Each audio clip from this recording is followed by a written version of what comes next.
but they exploit and control some communities with unbridled ferocity and rely on the complicity of corrupt politicians and businesses.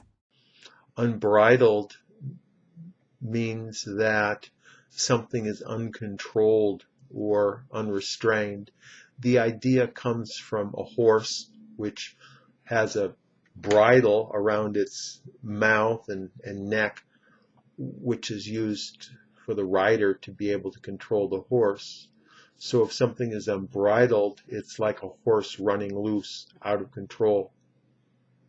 Usually it's used in a negative way to refer to some sort of negative tendencies, such as unbridled greed or unbridled gang warfare, something that's considered to be a negative.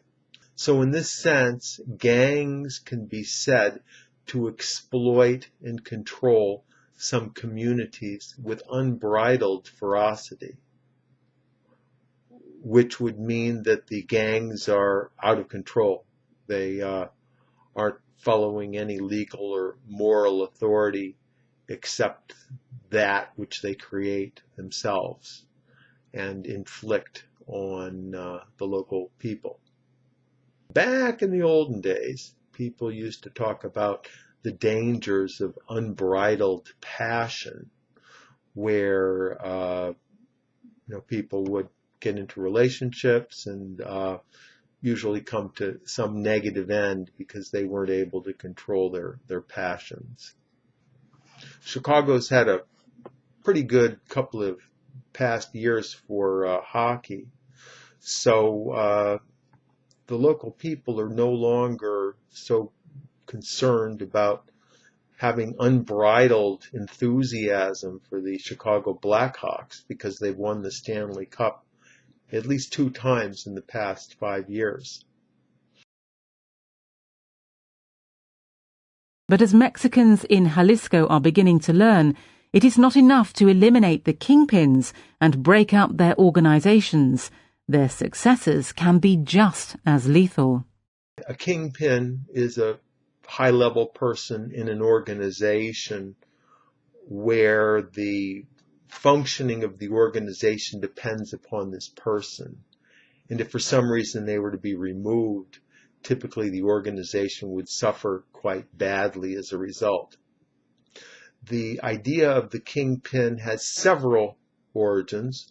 One of them is it's the head pin when you're bowling. So if you hit the kingpin, you have a pretty good chance of being able to knock down all the pins just because you hit the kingpin pretty nicely.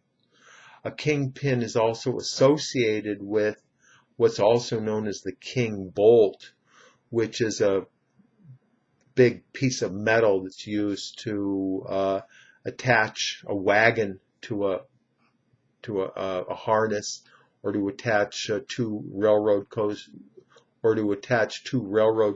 together, or to attach a trailer onto the back of a car. And from these concepts is the idea of the kingpin being the most important person in the organization. Oftentimes it's used for criminal organizations. They'll refer to the kingpin. If it's a normal organization, they just usually call the person a boss. They don't usually call somebody a kingpin.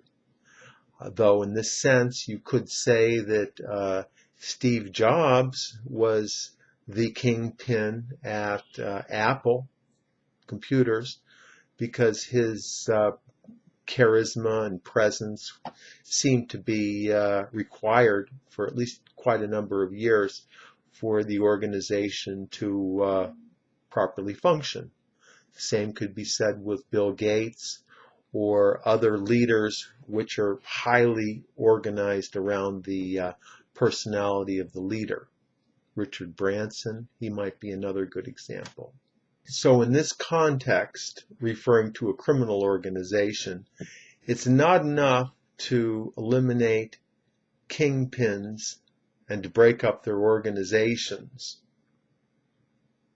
but other things need to be done as well, which means to catch and imprison the bosses of the criminal organization. I read in the paper the other day about some drug kingpin who managed to escape from jail, looking like they spent a lot of money and got a lot of help to get out of the prison.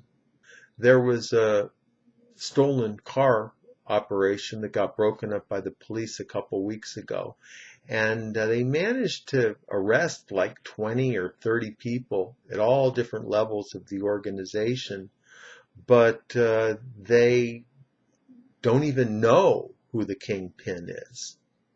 So there's a good chance that that person is still out there and didn't get caught. That's all for today. Tom Taylor is an ESL tutor. He teaches English in the United States and outside, all over the world, using Skype. He can be reached at his website, which is ESL-fullsteamahead.com. Click on this link and check out his website and email with questions. Thank you, Tom, and I'll talk to you next time. Thank you.